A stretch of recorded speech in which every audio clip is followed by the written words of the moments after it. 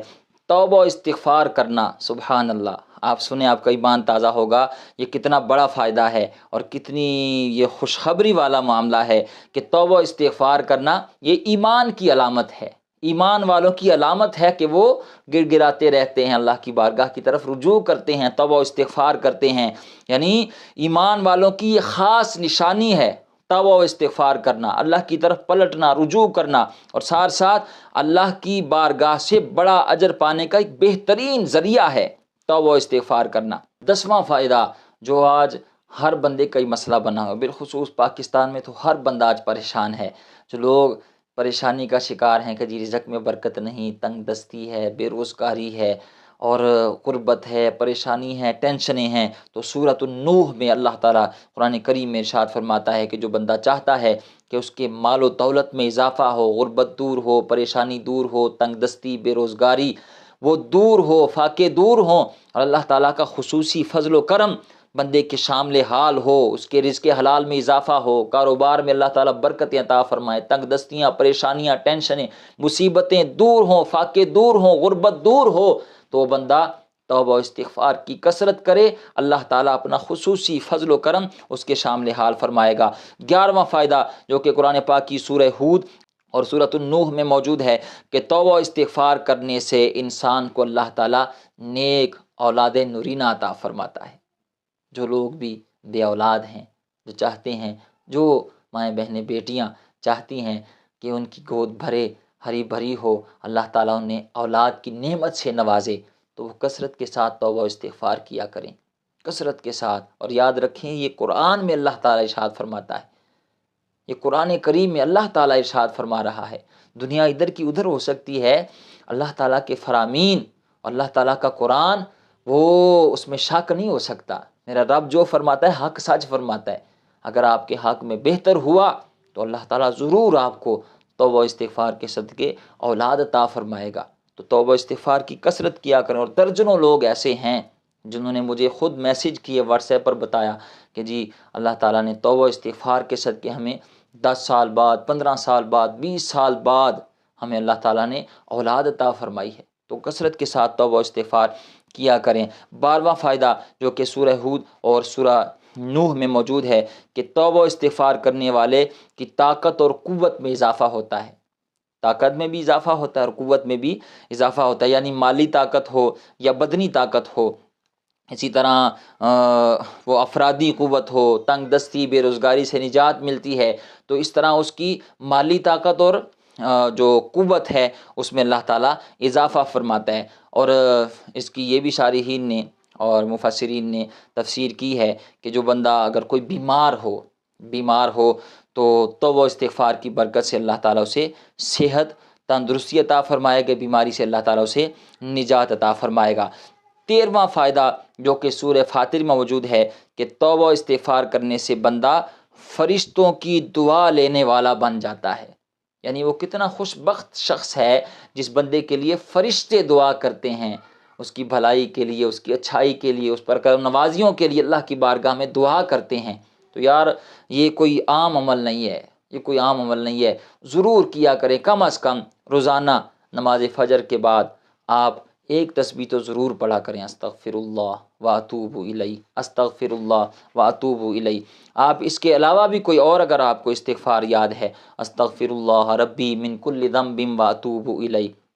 اس کے علاوہ اور بہت سارے استغفار کے صیغے ہیں جو مستند صیغہ ہو، کسی عالم دین کو، کسی اچھے قاری یا قاریہ کو سنائیں، جب وہ کہیں کہ ٹھیک ہے اس کے بعد آپ روزانہ کم از کم ایک تسبیح پڑھا کریں، اور پھر دیکھیں اس کے کمالات، اللہ تعالیٰ کیسے آپ پر کرم نوازیاں فرماتا ہے۔ اب سوال یہ پیدا ہوتا ہے کہ اگر کوئی شخص بے وضو تھا، یعنی وہ وضو میں نہیں تھا اور وہ بستر پر گیا ہے لیٹنے کے لیے، سونے کے لیے، تو اب سونے سے قبل وہ بغیر وضو کے آیت الکرسی پڑھ سکتا ہے، 4 کل پڑھ سکتا ہے، سورہ بقرہ کی آخری جو آیات ہیں 2 ان کی تلاوت کر سکتا ہے، قرآن پاک کی آخری 2 صورتیں جو ہیں ان کی تلاوت کر سکتا ہے یا نہیں؟ عزیز سامعین کرام، سونے سے قبل بہت سارے ہمارے مسلمان بہن بھائی ایسے ہیں جو کچھ تسبیحات، اوراد، وظائف، ذکر وغیرہ کر کے سوتے ہیں، اور بعض خواتین و حضرات تو سونے سے پہلے وہ آیت الکرسی کی بھی تلاوت کرتے ہیں، اور کرنی چاہیے، بہت اچھا عمل ہے، باعث اجر و ثواب بھی ہے، اور اس کے بہت سارے اور بھی فوائد ہیں۔ ہو سکے تو آیت الکرسی کے ساتھ ساتھ سورہ بقرہ کی آخری جو 2 آیات ہیں ان کی بھی تلاوت کر کے سویا کریں۔ حضرت سیدنا عمر رضی اللہ تعالیٰ عنہ اور جناب شیر خدا حضرت علی المرتضیٰ کرم اللہ تعالی وجہ الکریم، آپ فرماتے ہیں کہ بے وقوف ہے وہ شخص جو سونے سے قبل سورہ بقرہ کی آخری 2 آیات پڑھنا چھوڑ دیتا ہے۔ یعنی آپ اندازہ لگائیں کہ سونے سے قبل سورہ بقرہ کی آخری 2 آیات کی تلاوت کرنا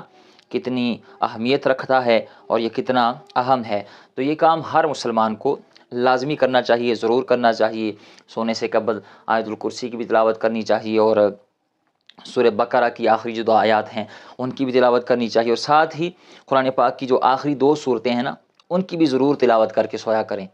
کیونکہ نبی کریم علیہ السلام کا یہ معمول تھا کہ آپ سونے سے قبل جب آپ بستر پر تشریف لے جاتے تو سونے سے قبل آقا کریم صلی اللہ تعالی علیہ وسلم قرآن پاک کی آخری 2 سورتیں یعنی سورہ فلق اور سورۃ الناس اس کی تلاوت فرماتے اور پھر اپنے ہاتھوں پر دم کرتے، اور جہاں تک ممکن ہوتا اپنے جسم انور پر ہاتھوں کو پھیر لیا کرتے تھے۔ تو اس کی بہت زیادہ فضیلت بھی ہے اور اس کے بہت سارے فوائد بھی ہیں۔ شیطان کے جو حملے ہوتے ہیں رات کو، کئی مرتبہ بندہ وہ سویا ہوتا ہے اور جھٹکا لگتا ہے اور کئی مرتبہ ڈراؤنے خواب آتے ہیں، تو ان چیزوں سے بندے کی حفاظت ہو جاتی ہے۔ اب سوال یہ پیدا ہوتا ہے کہ اگر کوئی شخص بے وضو تھا، یعنی وہ وضو میں نہیں تھا اور وہ بستر پر گیا ہے لیٹنے کے لیے، سونے کے لیے، تو اب سونے سے قبل وہ بغیر وضو کے آیت الکرسی پڑھ سکتا ہے، 4 کل پڑھ سکتا ہے، سورہ بقرہ کی آخری جو آیات ہیں 2 ان کی تلاوت کر سکتا ہے، قرآن پاک کی آخری 2 سورتیں جو ہیں ان کی تلاوت کر سکتا ہے یا نہیں۔ اور اسی طرح بستر پر لیٹے لیٹے، بیٹھ کر پڑھنے کی بات نہیں ہو رہی، بستر پر لیٹے لیٹے وہ قرآن پاک کی تلاوت کر سکتا ہے، یعنی آیت الکرسی 4 کل قرآن کا حصہ ہے نا، تو یہ پڑھ سکتا ہے یا نہیں، جائز ہے یا نہیں۔ تو اس حوالے سے یاد رکھیں، پہلا جو سوال ہے کہ سونے سے قبل بغیر وضو کے 4 کل آیت الکرسی اور سورہ بقرہ کی آخری جو 2 آیات ہیں وہ تلاوت کر سکتے ہیں یا نہیں، تو اس حوالے سے یاد رکھیں بہتر اور افضل یہ ہے کہ بندہ باوضو ہو کر سوئے، کیونکہ جو لوگ باوضو کر سوتے ہیں روایات میں آتا ہے کہ ایسے لوگوں کی حفاظت کے لیے ایک فرشتہ مقرر کر دیا جاتا ہے، یعنی جو بندہ باوضو ہو کر سوتا ہے تو اس کی حفاظت کے لیے ایک فرشتہ مقرر کر دیا جاتا ہے، اور ایک روایت میں آتا ہے کہ باوضو ہو کر سونے والوں کے لیے فرشتے دعا کرتے ہیں۔ اور ایک اور روایت تو انتہائی ایمان افروز ہے، نبی کریم علیہ السلام کی یہ حدیث جو ہے شعب الایمان میں موجود ہے، حضور علیہ السلام نے ارشاد فرمایا جو بندہ باوضو ہو کر سویا اور اس رات اس کا انتقال ہو گیا تو اللہ تعالیٰ کے ہاں شہیدوں میں شمار کیا جائے گا۔ تو باوضو ہو کر سونا یہ بہتر ہے، افضل ہے، لیکن اگر کوئی شخص بغیر وضو کے آیت الکرسی پڑھتا ہے، 4 کل پڑھتا ہے، سورہ بقرہ کی آخری 2 آیات پڑھتا ہے تو پھر بھی جائز ہے، بغیر وضو کے وہ پڑھ سکتا ہے، کیونکہ قرآن پاک کو بغیر وضو کے چھونا جائز نہیں ہے۔ بغیر وضو کے اگر آپ کو زبانی قرآن پاک یاد ہے یا قرآن پاک سامنے پڑھا ہے اور آپ قرآن پاک کو ہاتھ نہیں لگاتے، مس نہیں کرتے، ہاں جی، چھوتے نہیں، اور بغیر چھوئے آپ اوپر سے دیکھ کر پڑھتے ہیں تو تب تو جائز ہے، کیونکہ قرآن پاک کو بغیر وضو کے پڑھنا جائز ہے، بغیر وضو کے چھونا جائز نہیں ہے۔ لا یمسہ الا المطہرون، یعنی بغیر وضو کے اسے چھونا نہیں چاہیے، ناپاکی کی حالت میں قرآن پاک کو چھونا نہیں چاہیے، بغیر وضو کے پڑھنا جائز ہے، لیکن بہتر اور افضل یہی ہے کہ باوضو ہو کر سویا جائے۔ اتنی ساری فضیلتیں احادیث میں بیان کی گئی، فرشتے دعا کرتے ہیں اور وہ فرشتہ مقرر ہو جاتا ہے حفاظت کے لیے، اور پھر اگر اس رات اس کا انتقال ہو گیا تو وہ شہیدوں میں شمار کیا جائے گا۔ اب دوسرا سوال جو ہے وہ پوچھا گیا کہ بستر پر لیٹے لیٹے کیا ہم یہ قرآن پاک کی جو آیت الکرسی ہے اور 4 کل ہیں اور سورہ بقرہ کی آخری 2 آیات ہیں، ہم لیٹے لیٹے اس کی تلاوت کر سکتے ہیں یا نہیں؟ تو اس حوالے سے بھی یاد رکھیں بہتر اور افضل یہی ہے کہ بیٹھ کر قبلہ رخ ہو کر آپ آیت الکرسی پڑھیں، 4 کل پڑھیں اور سورہ بقرہ کی تلاوت کریں۔ لیکن اگر کوئی لیٹے لیٹے ان آیات کو پڑھتا ہے اور ان صورتوں کو پڑھتا ہے، تلاوت کرتا ہے تو پھر بھی جائز ہے، لیکن علماء کرام فرماتے ہیں کہ اگر کوئی لیٹے لیٹے پڑھنا چاہتا ہے تو ادب کے زیادہ قریب یہ ہے کہ کم از کم وہ اپنے پاؤں سمیٹ لے، اپنے پاؤں سمیٹ کر وہ پڑھے۔ یہ بھی کوئی فرض واجب نہیں ہے، لیکن ادب کے زیادہ قریب یہی ہے۔ امید ہے آپ بات سمجھ گئے ہوں گے۔ اللہ تعالی ہمیں نبی پاک علیہ السلام کی جو سنتیں ہیں سونے سے قبل ان کو اپنا کر سونے کی توفیق عطا فرمائے اور اس کی برکات ہم سب کو نصیب فرمائے۔